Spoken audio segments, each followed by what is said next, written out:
Contextualiser le pays dans lequel on vit. Nous sommes un pays pauvre très endetté. Nous sommes un pays du tiers-monde. Donc par conséquent, il est difficile. La vie est chère. Vous voyez comment l'inflation est.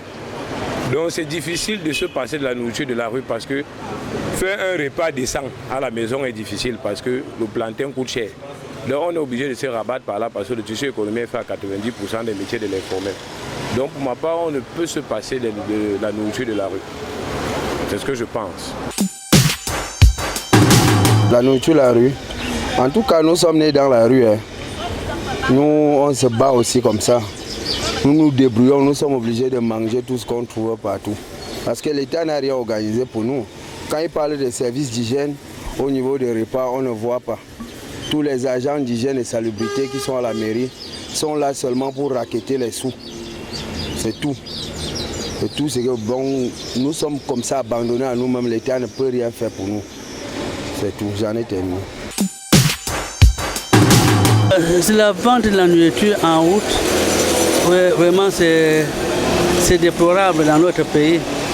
Parce qu'il y a des situations anticonstitutionnelles, antilégales.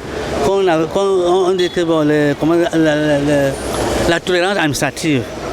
Bon, ça c'est des choses, les institutions, ça c'est les dispositions qui gardent le pays. Vous voyez, non? Il faut que la nourriture que nous mangeons en route, elle n'est pas contrôlée. Bon, nous ne savons pas ce que les gens font n'importe quoi, et alors qu'il y a des cadres appropriés pour pouvoir s'héberger, comme les restaurants. Hein? Et quand on entre dans un restaurant, on est sûr qu'on a affaire, on va manger de la bonne nourriture. Ce que nous venons de vivre là, c'est dans la conscience collective. C'est dans la conscience collective. Donc, raison pour laquelle c'est déjà proscrit pour moi. Je ne peux plus manger en route. Parce qu'il y a d'abord les conditions d'hygiène qui ne sont pas prévues. Vous voyez un enfant qui marche le long de la route avec la nourriture sur la tête, il y a les microbes. Ce n'est pas, je paraphrase l'ancien archevêque Jean Sois, qui disait qu'on dirait que l'homme noir ne meurt pas de saleté. Or que c'est faux. Hein? C'est faux. Quand une nourriture qu'on se balade en route, on n'est pas sûr de la qualité, on n'est pas sûr de la qualité des conditions d'hygiène y afférentes. Donc moi, et tout ça, c'est ce qu'on appelle les choses qui nous tuent ici, les dispositions illégales, qui nous tuent ce qu'on appelle la tolérance administrative. Non, normalement, il faudra les recadrer. C'est-à-dire les gens poursuivent même la vente de nourriture n'importe où. Les tourneaux d'eau, par exemple. Il faut des restaurants adéquats, là où les gens peuvent manger en toute quiétude, dans les conditions de santé idéales, les conditions hygiéniques appropriées.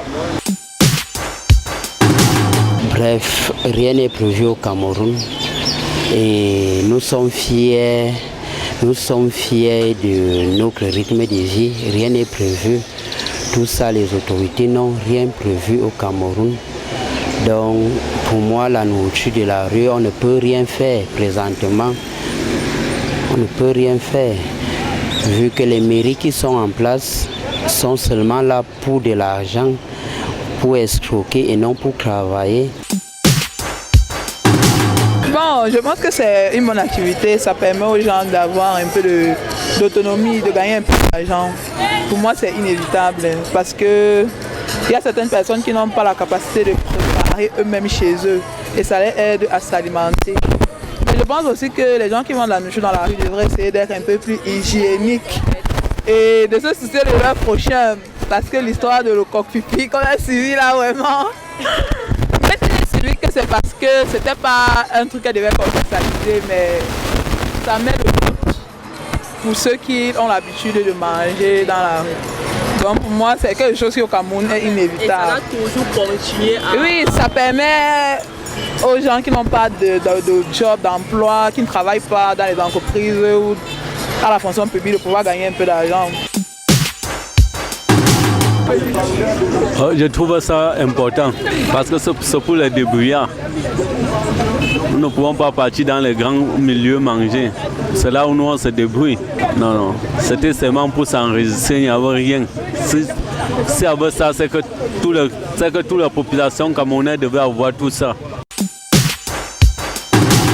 Déjà par rapport à la vente de la nourriture en route, ce qu'on va dire c'est que déjà on ne peut pas empêcher ça parce qu'on connaît tous comment notre société est structurée. Il y a toujours des gens qui doivent se battre aussi en route comme sous le soleil un peu de partout et parfois on ne respecte pas les petites exigences que ce soit sanitaires. Donc, et déjà je ne veux pas dire si je suis pour ou contre. Moi je suis pas contre. Mais déjà moi j'aimerais quand même qu'il faudrait que nous en tant que Camerounais, que ceux qui font le marché de la route en fait, qui vendent la nourriture en route, qui essaient aussi de tenir compte de certaines petites mesures d'hygiène et autres, de salubrité, pas toujours conserver mal nos produits parce que c'est ça qui nous crée d'énormes maladies et ça apporte des dépenses, ce qui n'est pas bénéfique pour notre pays. Commercialisation de la nourriture dans les rues, là, ça n'a pas un problème là-bas, puisqu'on ne peut pas s'en passer de la commercialisation de la nourriture dans la rue, parce que ce n'est pas tout le monde qui est disponible pour aller rentrer chez lui manger, peut-être à midi ou à 13h ou à 14h. Ça va maintenant encadrer ce commerce-là, de la nourriture de la rue. Oui, encadrer, mettre en sécurité. Puisqu'avant, là, quand on était jeune, il y avait les certificats médicaux qui approuvaient la qualité. Et là, on faisait ces cuissons-là. Bon, aujourd'hui, n'importe qui s'élève avec la nourriture dans les rues, c'est balade. C'est ça qui fait problème. Oui, donc de savoir où aller manger et quand et à quel moment. Donc de ma part, il ne va pas que ça n'a pas un problème à ce niveau-là. Pour moi, la vente de nourriture dans la rue n'a pas de problème. Oui, sauf le cas de Mbogada qui est venu aussi essayer de nous distraire là. Oui, si on regarde bien, partout ça se passe. C'est juste pour elle là, a été flagrant. Reste à savoir, tu vois partout là, tu vas voir ce qui n'est pas bien à voir. Je peux m'arrêter là. À la vente de la nourriture dans la rue.